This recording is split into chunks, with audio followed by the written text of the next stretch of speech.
हरे कृष्णा, राधे राधे दोस्तों। आज मैं आपके साथ शेयर करने वाली हूँ पीपल देवता की कथा। तो कथा शुरू करते हैं। एक गांव में एक ब्राह्मण और ब्राह्मणी रहते थे। ब्राह्मण देव नियम से पीपल देव की पूजा किया करते थे। बिना पूजा किए वह खाना नहीं खाते थे। जब भी पूजा करते पीपल के पेड़ से आवाज आती, मैं देहूँ तू मांग ब्राह्मण देवता। ब्राह्मण देवता आवाज सुनकर घबरा जाते कि आवाज कहाँ से आ रही है। घर आकर वह इसी सोच में खोए रहते। एक दिन ब्राह्मणी ने उनसे इस दुख का कारण पूछा और बोली कि कौन सी बात है जो आपको खाए जा रही है। मैं तो अच्छा खाना बनाती हूँ, फिर भी आपका शरीर कमजोर होता जा रहा है। हमारे यहाँ कोई कमी नहीं है, फिर आप उदास क्यों रहते हैं। बार बार पूछने पर ब्राह्मण ने कहा, जब भी मैं पीपल की पूजा करता हूँ तो वहाँ से आवाज आती है, मैं देहूँ तू मांग। ब्राह्मणी ने कहा, पीपल के पेड़ पर ब्रह्मा, विष्णु और महेश तीनों लोकों का वास होता है, अतः वह आवाज उन्हीं की होगी।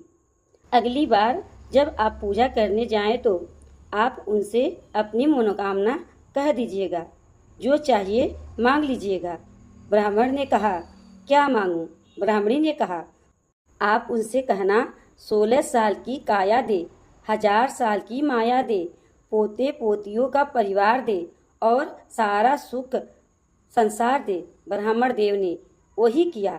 जब दूसरे दिन वह पीपल देव की पूजा करने गए तो पीपल से वही आवाज आई, मैं देऊं तू मांग।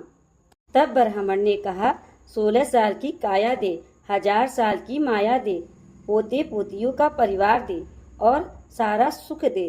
तब देवताओं ने सोचा, ब्राह्मण तो देखने में सीधा साधा लगता है, पर उसने तो सारा सुख मांग लिया। देवों ने ब्राह्मण से कहा, जो तुमने मांगा है वह सब मिल जाएगा। फिर ब्राह्मण देव पूजा करके घर को चल दिए।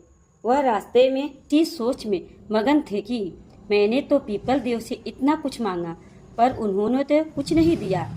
इसी सोच में वह घर से आगे निकल गए।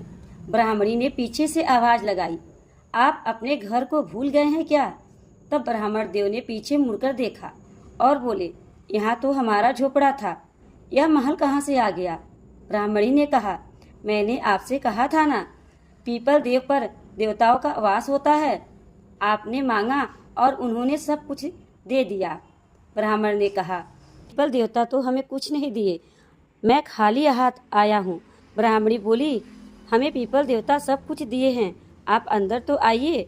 जब ब्राह्मण देवता अंदर आए तो वहाँ उनके पोते पोतियाँ खेल रहे थे। सारा घर धन दौलत से भर गया था। ब्राह्मण देव ने पीपल को प्रणाम करके क्षमा मांगी और कहा, मैंने जो भी मांगा आपने उससे बढ़कर दिया। फिर ब्राह्मण ने पूरे परिवार में ढिंढोरा पिटवा दिया कि ज्येष्ठ मास में पीपल की पूजा अवश्य करें, क्योंकि यह माह विशेष महत्व रखता है। इसके बाद ब्राह्मण और ब्राह्मणी सुखपूर्वक रहने लगे और नियम से पीपल देव की पूजा करते रहे। हे पीपल देवता, जैसे कृपया आपने उस ब्राह्मण पर की, उसे सभी पर करना, भटके हुए को रास्ता दिखलाना। तो दोस्तों, यह थी पीपल वृक्ष की कथा। कथा आपको कैसी लगी? अच्छी लगी तो लाइक करिएगा। चैनल को सब्सक्राइब नहीं किए हैं तो चैनल को सब्सक्राइब करिएगा, बेल आइकन को प्रेस करिए ताकि आने वाला वीडियो आप तक जल्द से जल्द पहुंचते रहे। श्री हरि विष्णु पीपल देवता की कृपया आप सभी पे सदा ही बनी रहे। इसी कामना के साथ अगले वीडियो मिलते हैं। राधे राधे।